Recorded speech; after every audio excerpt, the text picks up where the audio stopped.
Hello world, it's Dave again.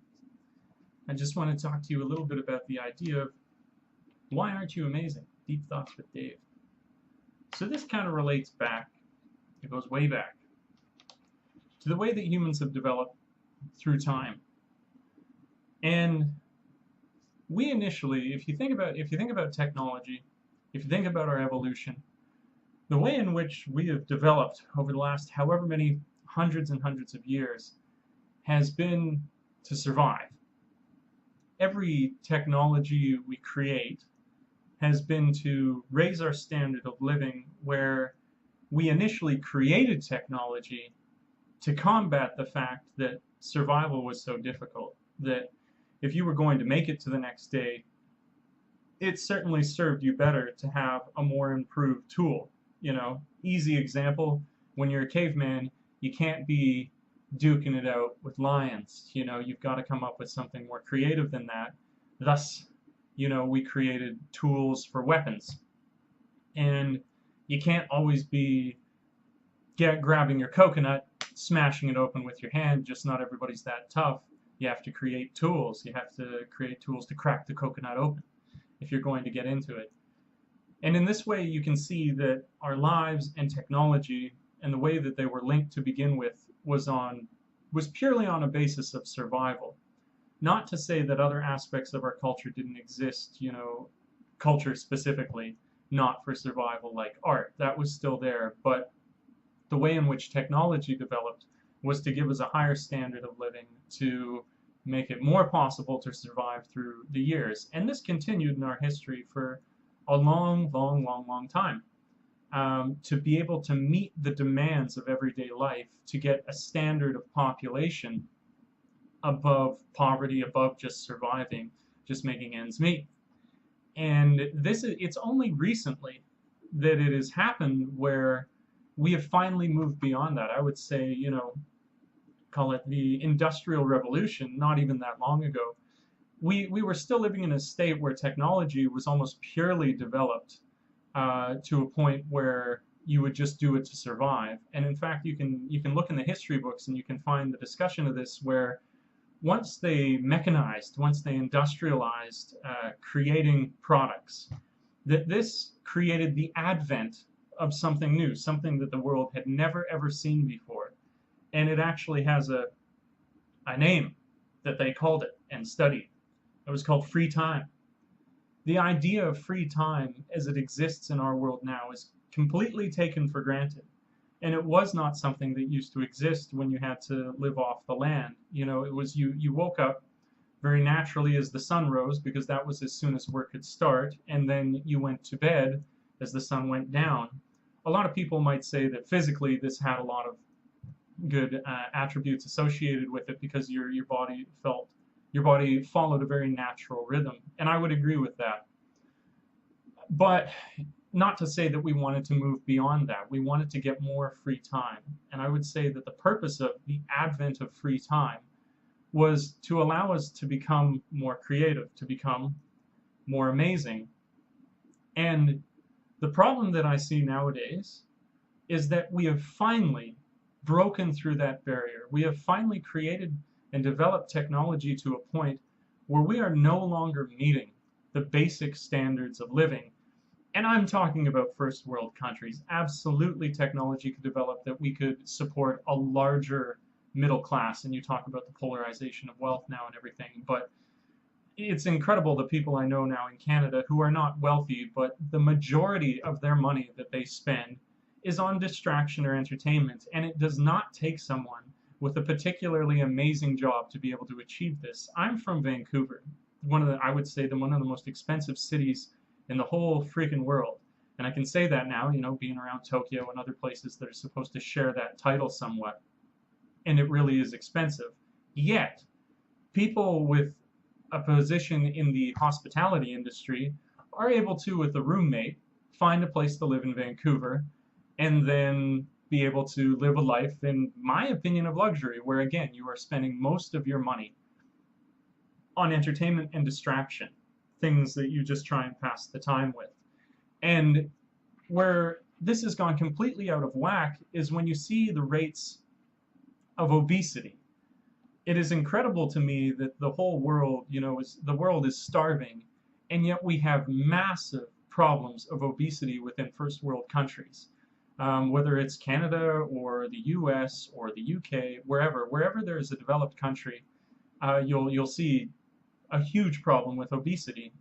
And this to me speaks to exactly what I've just said about us surpassing the technological point where the middle class standard of living needs to just simply provide for itself to be able to survive. We've exceeded that, and the human brain isn't used to it, because I would say that it has not existed for that long that a middle class would be able to survive with this amount of luxury. I would even say within the generation, maybe a generation or two, my father's generation and his before, were still connected to this wage slave. You had to, as much as there was more free time in that time, you might have, paid holidays. It was still a desperate time. Life and your survival definitely was more dependent on you really grinding away at whatever you had to do. Where now it is not like that. And I think if people really look at their lives when they have so much trouble getting ahead, it is less the system, it is more a result of your own choices. When you look at the amount of credit card debt that people have, when you look at debt in general that people have, it's usually incurred as a result of your own spending. It has nothing to do with the system that's keeping you down. In Canada, we have maybe not free health care, but if you're below a certain level of income, your payments are made on your health care, so you have health care available for you. We have unemployment insurance if you're outside of employment. We have many different social networks that can prop you up. It's just incredible. And so we see this imbalance in how far technology has taken us and what people are now doing with it, so new to the fact that they can survive well beyond what is necessary to survive, but have not made the right decisions. And I want to say that this is my call to people, to wake up to realize that we have no excuse now in our day and age in the first world countries that we live in not to be amazing. And I will list examples of why this is the case, a lot of it having to do with the freedom of information. Whereas before, the only people who were to rise up, who were to gain a great level of education and then be able to do something with it, were people in very much the upper crust, the upper class. And this was because you needed the family history and the money to back you up. When you look at all these people from Roman times, you don't need to go back to Rome, but if you look at Rome, if you even look at colonial era history, a lot of these people came from wealthy families. If you wanted to learn multiple languages, if you wanted to write, if you wanted to read, this was the case in all examples. You needed to be wealthy. But with the advent of the internet and the freedom of information, like I say, this is no longer the case. If you want to learn another language, you can learn it on the internet. If you want to learn anything, that's how blatant I want to make this, is that I have discovered more and more things like YouTube. If you have any question, you can Google it. If you have any goal, you can find out at least the first steps to begin it. Now, money may be an issue, but I see money being not really relevant to the amount of greatness that you can achieve. At least when I talk about amazing, I talk about personal development. And that means the amount of languages that you speak, the amount of useful skills that you can take on for yourself. And there now is no limit. For example, I'm making these YouTube channels right now, and I was thinking that a clever thing to do, a cool thing to do, would be to get a more professional logo. And so I was looking into the different options that people might have. And I looked at this one that was just professional, beautiful, couldn't believe the quality of it, and this guy was giving a tutorial on it. And the name of the program, some of you may have heard of it, some of you may have not, is called Blender.